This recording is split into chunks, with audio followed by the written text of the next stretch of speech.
श्री मार्कंडेय जी ने कहा, विज्ञानार्थम मनुष्याणाम मनः पूर्वम प्रवर्तते तत्प्राप्य कामम भजते क्रोधम च द्विजशतम। इंद्रियों द्वारा जिस विषय का ज्ञान होता है, ये बहुत सुंदर पदार्थ, खा लिया जाए, ये बहुत सुंदर भोग है, भोग लिया, पहले इंद्रियां ज्ञान देती है, ये बहुत सुंदर, बहुत अच्छा है। अगर आप उस समय उनका विरोध नहीं कर रहे हैं तो फंसा लिए। चतुर उपासक वो, जब वो आपके सामने भोगाकर्षण प्रकट करे, उसी समय विवेक के द्वारा, बहुतों ने इसको भोगा, सुखी हो जाते हैं ना, बहुत जन्म में तुमने भी भोगा, सुखी हो जाते हैं ना, नहीं है ना, हम धर्म विरुद्ध आचरण नहीं कर सकते, अभी तक किया अब नहीं करें, ये शुरू कर दिया विरोध, अब वो जलाएगी। प्रमथन स्वभाव वाला मन, प्रमथन स्वभाव वाली इंद्रियां जलाएगी, उसको तुम सह जाओ, बस सहन नहीं कर पाते। हम बहुत कुछ सहन कर सकते हैं।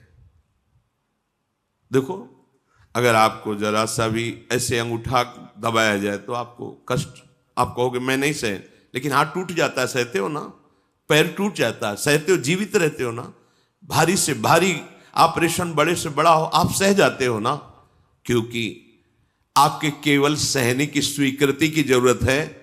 अपने स्वरूप को न कभी कष्ट हुआ न कभी होगा। देह में जितना भी कष्ट आता है वो आपकी स्वीकृति के कारण आपको भासता है।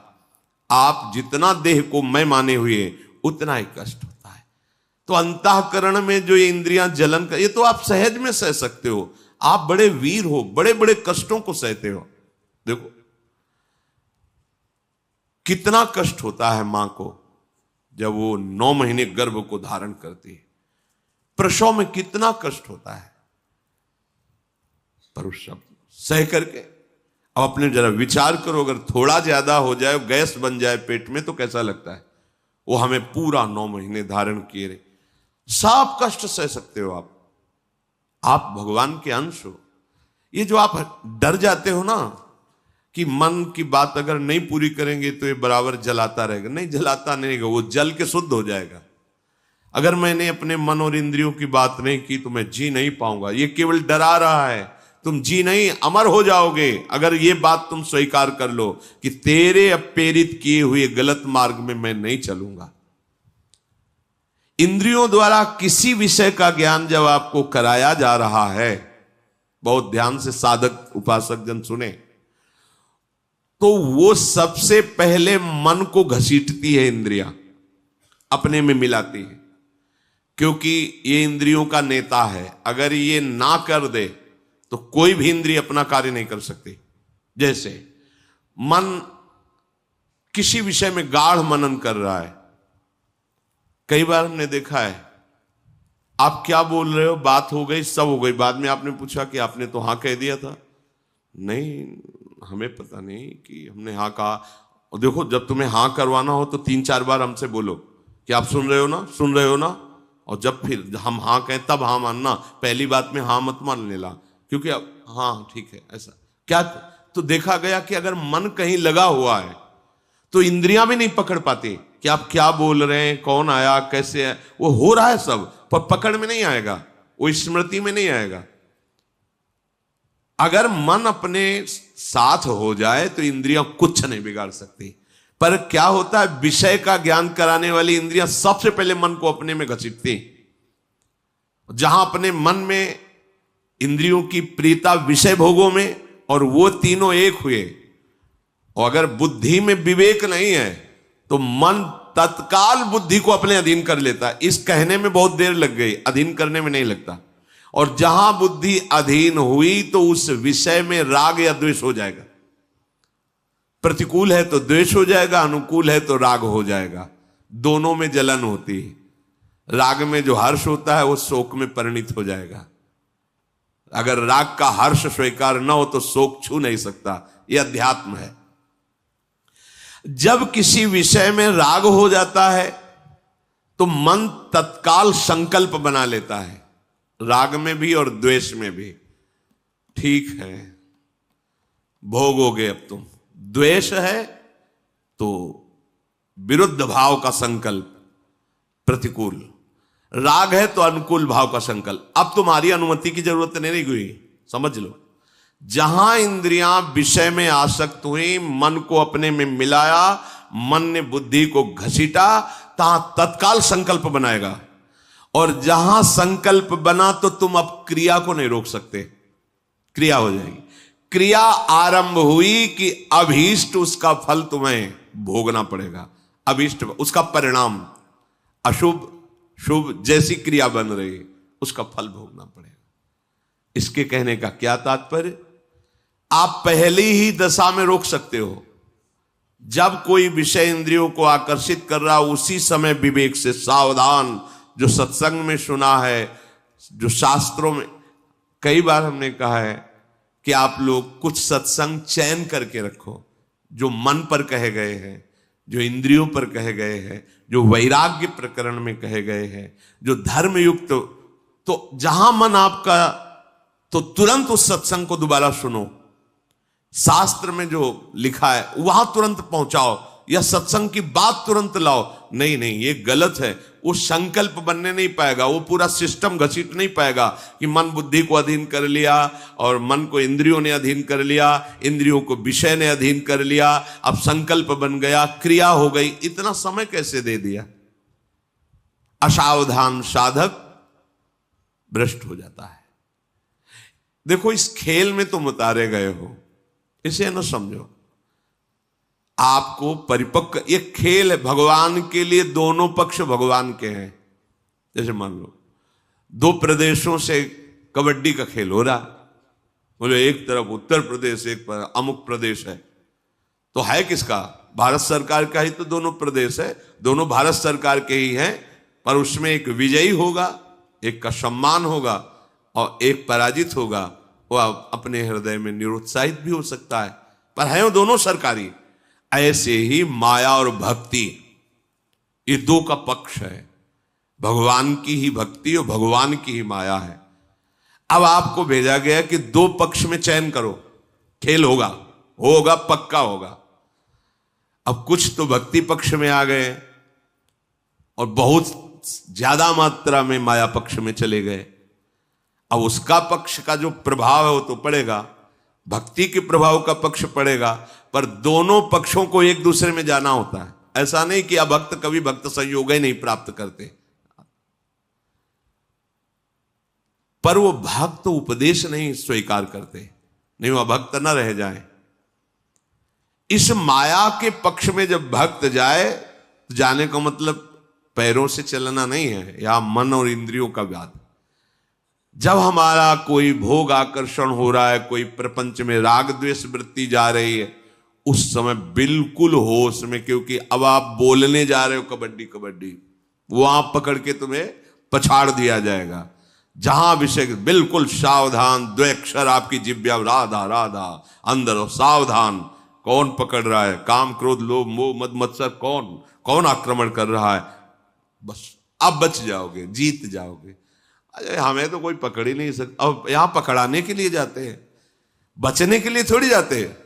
जब विषय आकर्षण हो जाता है तो हम बचना थोड़ी चाहते हैं। देखो ना, हम तो अपने को वहां फंसाना चाहते हैं। विषय सेवन जहां हुआ, अब संकल्प बना, क्रिया हुई, अब विषय सेवन का परिणाम बता रहे। विषय सेवन जहां हुआ तो उत्कृष्ट माने सबसे ज्यादा आसक्ति पैदा हो गई। अब मैं इसके बिना जी नहीं सकता या जी नहीं सकती, ये बात आ गई। देखो, परम स्वतंत्र भगवान का अंश इंद्री के विषय में इतना फंस गया कि वो ये कहने लगा कि अब मैं इसके बिना जी नहीं सकता। देखो चमत्कार राग का, देखो आसक्ति का। 20-21 वर्ष बच्चा बच्ची को माता पिता अपने प्राणों से अधिक प्यार किए, वो एक इंद्री के विषय ने, जनेंद्री के विषय ने आकर्षण कर लिया, तो 21 साल का प्रेम सेवा सम्मान प्रीता सब में आग लगा के भाग गए। लौट कर नहीं देखा कि मेरे स्वजनों को मेरे विरह में कितना दुख हो रहा होगा, नहीं देखा। एक इंद्री के विषय ने धर्म मर्यादा प्रेम सब मिट्टी में मिला दिया, एक इंद्री का विषय। और फिर जिसकी सारी इंद्रियां स्वतंत्र हैं, फिर क्या होगा? सोचो, फिर क्या होगा? दुर्दशा ही तो होगी। विषय सेवन के प्रति उत्कृष्ट आसक्ति, और आसक्ति बराबर रहेगी नहीं, यह भी ध्यान, बहुत ध्यान से सुनो, शास्त्र है। फिर उसमें प्रतिकूलता होगी। अब धीरे धीरे, अब जिस विषय के लिए आसक्ति हुई थी उस विषय में सुख है नहीं, तो बहुत सेवन किया पर वो बात नहीं बनी जो अंदर चाह थी। सोचता है इस पे तो नहीं, अब उस पे है, और जहां उस पे नजर गई तो अब इससे प्रतिकूलता शुरू हुई। अब प्रतिकूलता शुरू हुई, अब द्वंद्व शुरू हो गए। अब द्वंद्वों में पिसता हुआ पूरा जीवन नष्ट हो गया, दुर्गति प्रारंभ होती चली जाती है। बस ये समझ में कहां आता है, ये कहां समझ में आता है कि हम फंस गए, हमारे द्वारा ऐसा कृत।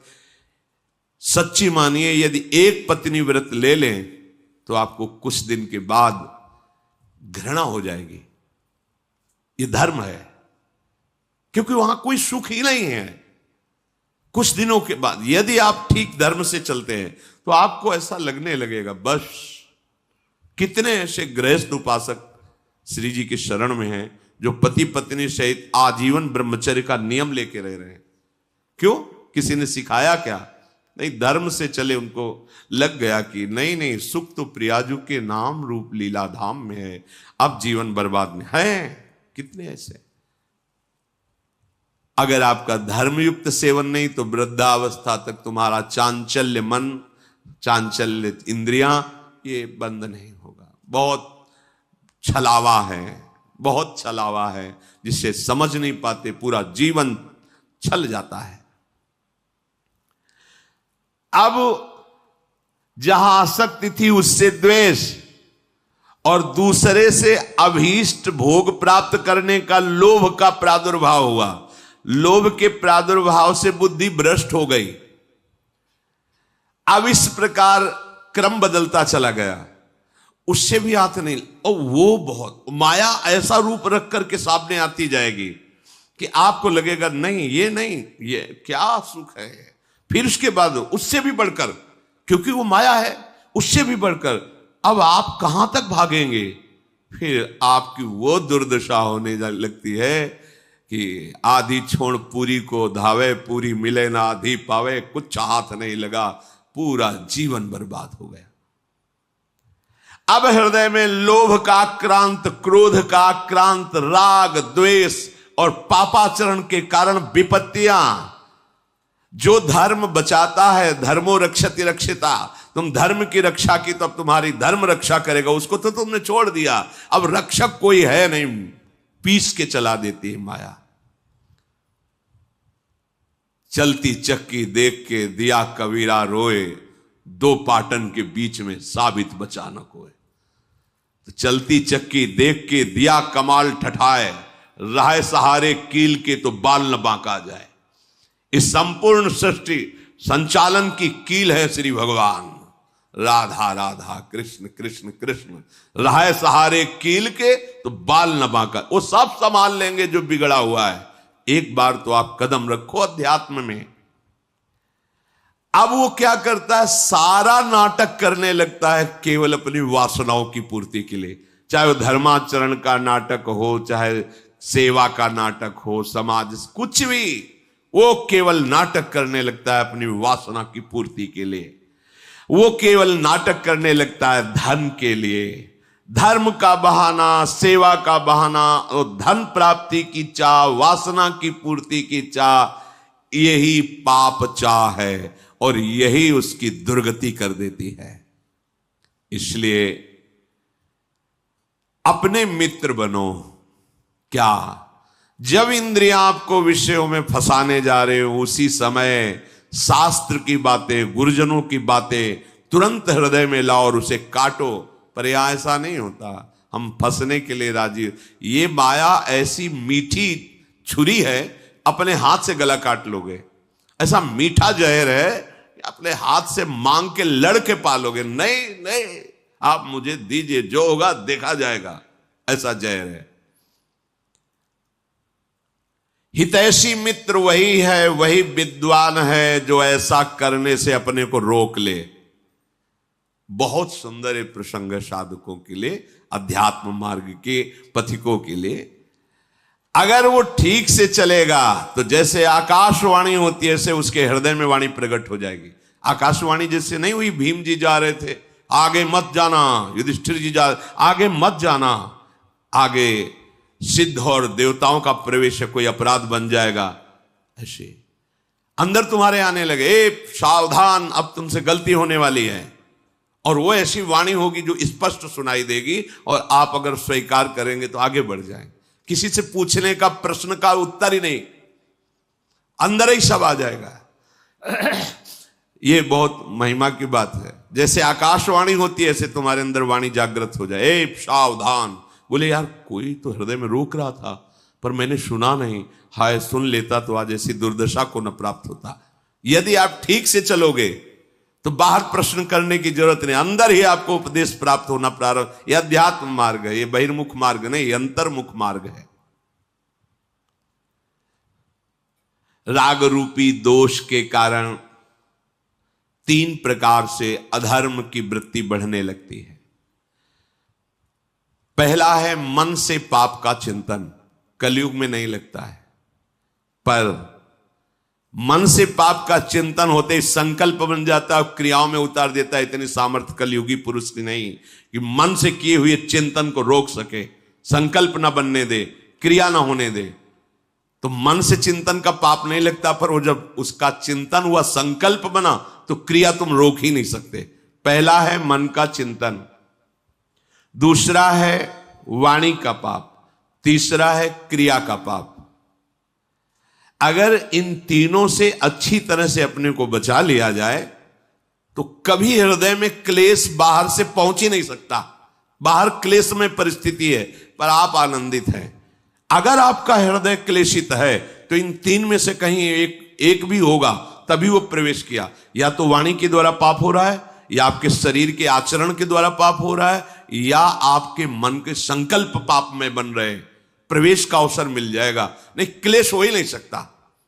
जिस हृदय में नाम चल रहा है, निष्पाप है, उसका हृदय जल कैसे सकता है, क्लेशित कैसे हो सकता है? वहां तो आग लगती है भगवत मिलन की, विषय की चाह कहां। जो ऐसे नीच स्वभाव वाले पाप परायण मनुष्यों से मित्रता स्थापित कर लेता है, समझ रहे, मन से पाप का चिंतन, शरीर से पाप की क्रियाएं, वाणी से पाप की बातें बोलना, ऐसे लोगों को जो मित्र बना लेता है उसको उसी लोक की प्राप्ति होती, वही दुर्गति होती जो उसकी होती है। मित्र भी बहुत होश से बनाना चाहिए।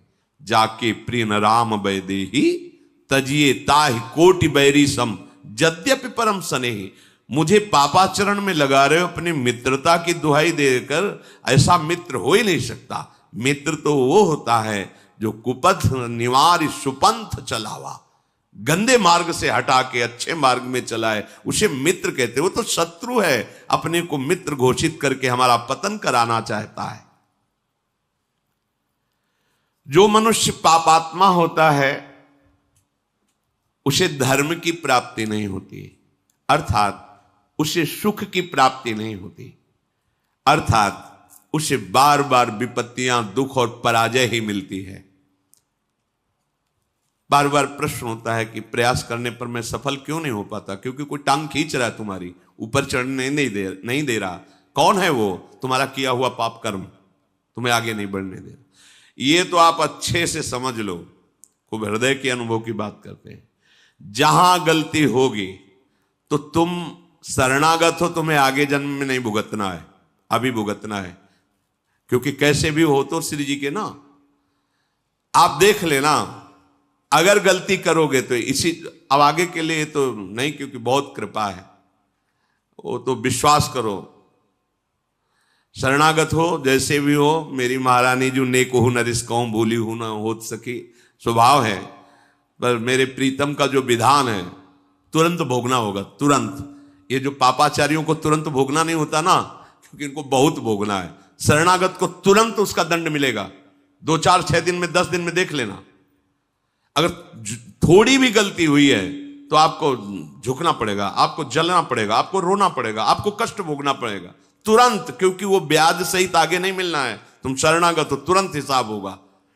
पर जो पापाचारी जन होते हैं, वो जब पापाचरण करते हैं तो उनको तुरंत पुण्य लगा दिया जाता है उनके साथ। अब उनको लगता है कि मेरे पाप का कोई परिणाम तो मिल नहीं रहा, बड़ी मस्ती है, पर वो जान नहीं रहे कि जिससे मस्ती आ रही वो तो खत्म हो रहा है। अब जो हमने नई फसल बोई, पुराना जो पाप है जब मिलेगा तो मस्ती की क्या बात, श्वास लेने लायक नहीं रह जाओगे। बहुत सावधान।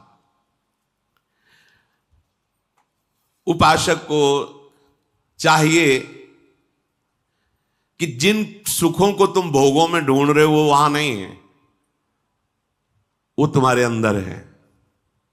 सुख राशि तुम्हारा स्वरूप है। आनंद सिंधु भगवान तुम्हारे हृदय में बैठे, तभी विश्राम मिलेगा। मान लो, अगर ये बात तुम्हारी अभी समझ में नहीं आ रही तो मान के चलोगे तो समझ में आ जाएगी। सबके भीतर महासुख है, बाहर नहीं है। हम सब बाहर ढूंढ रहे हैं, आज तक कोई सुखी नहीं हुआ। लौटो, अंदर लौटो। सर्वात्मना न विसृजेत बहिरिंद्रियाणि एकश्चरण चित्त मनंत ही से। अपने चित्त को अनंत महिमा वाले प्रभु के नाम में लगा दो, उनकी लीला कथा में, उनकी सेवा में सत्कार्य करते, अभी आनंद आ जाएगा। अभी आनंद की पहचान ही आप नहीं जानते। तुम्हारी बुद्धि पवित्र हो जाएगी, तुम सूक्ष्म हो जाओगे, तुम्हारे सामने तत्व होगा, ये सृष्टि नहीं होगी। तभी तुम महात्मा कहे जाओगे। महात्मा उसी के आगे लगता है सर्व रूपों में अपने प्रभु का साक्षात्कार कर लेता है। वासुदेवा स्वरमिति समहात्मा सुदुर्लभा। वो दुर्लभ महात्मा है जो सब जगह अपने प्रभु का दर्शन करता है।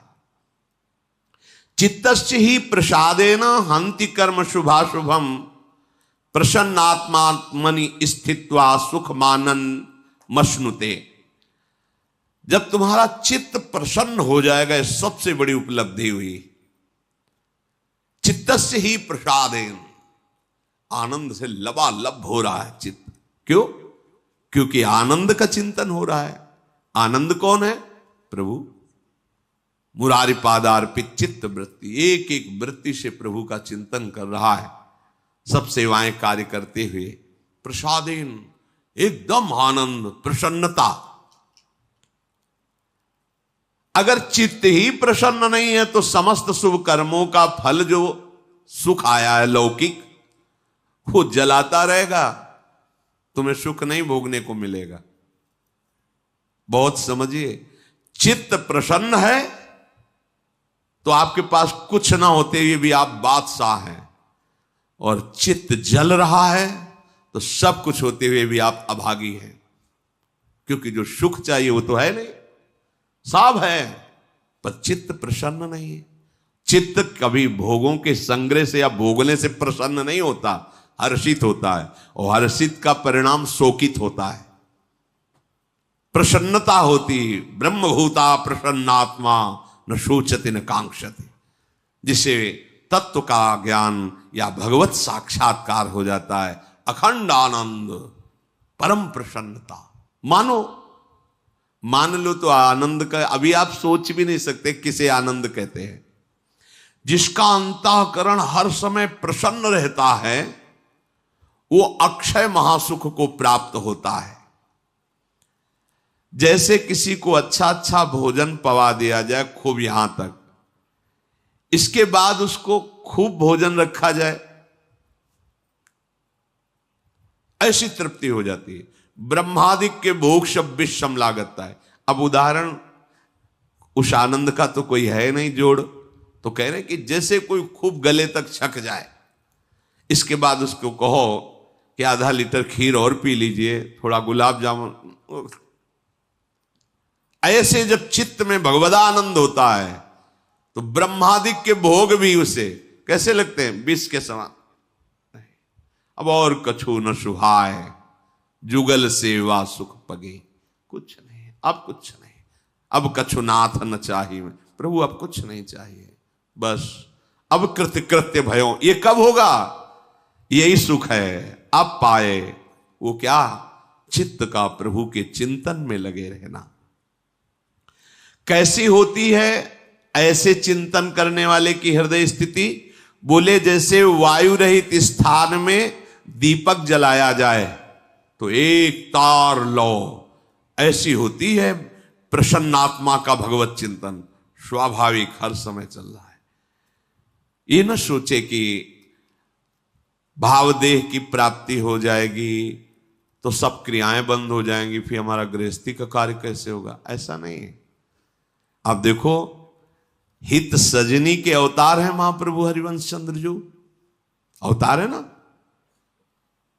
गृहस्थी में जब तो 3 पुत्र 1 कन्या, पूरा सब भागवती को उपदेश, भागवती का व्यवहार। वहीं बनचंद महाप्रभु, कृष्णचंद महाप्रभु, गोपी नाथ महाप्रभु, ये तो महाप्रभु के पुत्र। साहब देवी एक बालिका भी थी और हित सजनी के अवतार है, तो उनको भाव प्राप्त करना है क्या? अच्छा, यहां जब वृंदावन नित्य सेवा श्री जी की प्रातः से शयन तक सेवा में कोई त्रुटि नहीं। आए हुए जनों को अब उपदेश भक्ति को कहो, जैसी विधि जाके चित रहो, लहो जो मनवांछित सफल। जैसी जैसी भक्ति सबके हृदय में सब हो रहा है ना। और है कौन वहां भाव थोड़ी प्राप्त कर, वो तो आए ही है भाव दान करने। तो ऐसा नहीं कि इस भाव को प्राप्त हुआ वो बोल नहीं पाएगा, वो चल नहीं पाएगा, वो क्रियाएं नहीं, ऐसा नहीं। ये अलौकिक सामर्थ्य होती है। दुर्वासा जी की स्थिति से भी बड़ी स्थिति अम्बरीश जी की है। कैसे प्रमाणित करो? तो दुर्वासा जी ने कृत्या पैदा करी, अम्बरीश जी एक कदम पीछे नहीं हटे, सुदर्शन खेद लिया तो त्रिभुवन में भागते घूमे दुर्वासा जी। स्थिति यहीं से देख लो। कृत्या भयंकर ज्वालामयी अम्बरीश जी को नष्ट करने के लिए दुर्वासा ने प्रकट की और दौड़ी दुर्वासा जी की प्रेरित होकर अम्बरीश जी की तरफ। ऐसे हाथ थे दुर्वासा की प्रणाम मुद्रा, एक कदम पीछे नहीं हटे। स्थिति देखो। और जे ही सुदर्शन चक्र ने कृत्या को नष्ट किया और दुर्वासा जी को दूर से ताप, तो पूरे त्रिभुवन में भागते गए। भागना पड़ा, खड़े नहीं रहे। अम्बरीश जी का क्या कार्य रुका हुआ है? चक्रवर्ती सम्राट है, सारे कार्य हो रहे हैं और 8 पहर उनकी स्थिति केवल कृष्ण में है। सावई मना कृष्ण पदा। ये ना समझे कि अब ये जो भक्ति को उपदेश करें इसका मतलब हमें बाबा जी बनना पड़ेगा, और मतलब एक गुफा में बैठ के, एक कमरे में बैठ के आंख मूंदे, ये भक्ति का ये बहुत प्रवीण, बहुत ऐसा नहीं। देखो आचार्यों को, महापुरुषों को, सबको देखो ना, स्थिति किस कोटि की है, कैसे लोक व्यवहार में वैसे ही दिखाई दे रहे। वो सामर्थ्य भागवतिक है। जैसे कोई बहुत कठोर हो सकता है तो फिर कोमल कैसे हो सकता है? एक ही बात तो होगी ना। बहुत कठोर हृदय तो कोमल हृदय उसको कैसे कहा जा सकता है? लेकिन प्रभु को कहा गया वज्रादपि कठोराणी और कुसुमादपि कोमलानी। कुसुम से भी कोमल हृदय और वज्र से भी कठोर हृदय। प्रभु को कहा गया अणुअणियान महतो महियान। वो छोटे से सबसे छोटा है और बड़े में सबसे बड़ा महान है। जो सूक्ष्मदर्शी से जीव देखा जाए उसके हृदय में आराम से शयन कर रहा है मेरा गोविंद, और अनंत ब्रह्मांड एक रोमकूप में वास कर रहे हैं। दिखलावा ते माते अद्भुत रूप प्रचंड, रोम रोम प्रतिलागे कोटि कोटि ब्रह्मांड, अणुअणियान महतो महियान। उसका दास है तो वो अगर व्यवहारिक क्रियाएं सम्यक करता हुआ अपनी स्थिति में, तो कौन सी आश्चर्य की बात है? क्योंकि सर्वाश्चर्य में प्रभु की आराधना है। ये न सोचे कि हम गृहस्थी में अगर हमको ऐसी कोई, एक ने पूछा था जब भगवत प्राप्ति हो जाएगी तो सोने को मिलेगा कि नहीं? सोने को मिलेगा नहीं, हमें तो डर लगता है भगवत प्राप्ति वाली बात सुन के कि मतलब पता नहीं क्या होता होगा। जैसे सोने में आनंद आता है, खाने पीने, ये सब चलेगा कि नहीं? मतलब भगवत प्राप्ति की स्थिति को समझ कैसे बताए? अब ये बताने लायक बात ही नहीं कि मतलब उसको शब्द ही नहीं, उसको कैसे शब्द, मुंह का स्वादनवत एक अद्भुत परमानंदमय स्थिति में सब कुछ करने में। भाई जी के जीवन चरित्र में आया, प्रकाशित भी है, उसमें लिखा भी, जब भाई जी की पत्नी ने भाई जी की महिमा और सुनी, देखी सब, तो उन्होंने कहा आप तो भगवत प्राप्त हो गए, आप तो भगवत स्वरूप हो गए, मेरा क्या, मेरा गृहस्थ धर्म तो ऐसे ही रह गया ना, मुझे एक संतान चाहिए थी। तो भाई जी ने इसे सर पे हाथ रखा और कहा तू क्यों चिंता करती है, तेरे लिए हनुमान प्रसाद ही है। और इसके बाद सावित्री नाम की कन्या प्रकट हुई। जिन भगवान से अनंत ब्रह्मांडों का सृजन होता है, उनके दास के संकल्प से एक कन्या प्रकट हो जाए, कोई बड़ी बात है? भोग इच्छा नहीं है, लेकिन उनमें इतनी सामर्थ्य है। विषयान ग्रहण तो मुंचन, तो ऐसी वो स्थिति है। अब उसको तो इसलिए हम खोल के बता रहे हैं कि ये लगेगा ये बाबा जियों को स्थिति प्राप्त हो, गृहस्थ हम तो हमारा तो सब घर चौपट हो जाएगा ना, माताएं बहनें गृहस्थ सब परेशान हो जाएंगी कि ऐसी स्थिति, मतलब जैसे कोई कहने लगते ना कि इनकी तो बड़ी ऊंची स्थिति है, अभी तो कुछ काम ही नहीं करते, बस कहते हो ऐसा। देखो हम आपको प्रार्थना करते हैं कि ऐसा कोई नाटक मत करो जिससे भक्ति को आप दोषी ठहराएं, कि जिसके हृदय में भक्ति आ जाती है वो किसी कार्य लायक नहीं रह जाता। ऐसा मत कीजिए, नाटक मत कीजिए। हम आपको प्रार्थना करते हैं, आप लोग घंटा 2 घंटा 4 घंटा भक्ति करते होगे, संत जन जीवन इसी में चला जाता है, और फिर आपके बीच में बैठ करके वो बेहोश तो नहीं हो जाते हैं? आप ऐसा तो नहीं है कि कोई भी कार्य ऐसा हो रहा है क्या, या किसी भी बड़े महापुरुष बड़े बड़े संत हमारे भारत में हुए कि ऐसी भाई कोई नहीं? एक ज्ञान विज्ञान की अखंड धारा जागृत होती है, आनंद की अद्भुत धारा, उस धारा में डूबे हुए बिल्कुल व्यवहार वैसे। किसी भी महापुरुष के चरित्र पढ़ के देखो। ये कभी भावना मत कर लेना कि ये ऊंची स्थिति भागवती स्थिति का मतलब है कि मनुष्य बेकार हो गया। बेकार नहीं होगा, परम प्रवीण हो गया। तुमसे अपना घर नहीं संभलता, और जब राष्ट्र का विशेष पद उसे मिलता है तो उतनी सामर्थ्य भगवान दे देते हैं, लाखों करोड़ों को संभालता है। समझो ना, तुमसे अपना घर नहीं संभलता, अपने घर का निर्णय ठीक नहीं कर पाते, वो पूरे विश्व में अपने देश की रक्षा कर रहा है और अपने देश को संभाल रहा है। सामर्थ्य किसने दी? जरा सी सामर्थ्य भगवान की उदय हुई तो राजा पूरी प्रजा की रक्षा करता है, पूरी प्रजा का पोषण करता है। सोचो उस सामर्थ्य को जिसने प्राप्त कर लिया, सर्व सामर्थ्यशाली प्रभु को, उसके द्वारा कहीं ऐसा होगा? वो एक परमानंद की स्थिति में रहता हुआ भी सम्यक रूप से सब व्यवहार करता है। कितने ऐसे महान गृहस्थ हुए हैं जिनके सामने भगवान खेलते हैं, नरसिंह मेहता जी आदि बड़े बड़े महापुरुष। क्या ऐसा हुआ कि वो पागल हो गए, वो बावरे हो गए? वो ये जो जैसे कभी कभी 1-2 आप लोगों ने बताया कि वो जब से सत्संग सुना कुछ दिन पहले से, अब उनकी स्थिति तो ऐसी कि घर का कोई काम काज नहीं तो सब परेशान है। भैया हम हाथ जोड़ के कहते हैं ऐसी कोई स्थिति नहीं होती, ऐसी स्थिति नाटक की होती है, ऐसा मत कीजिए।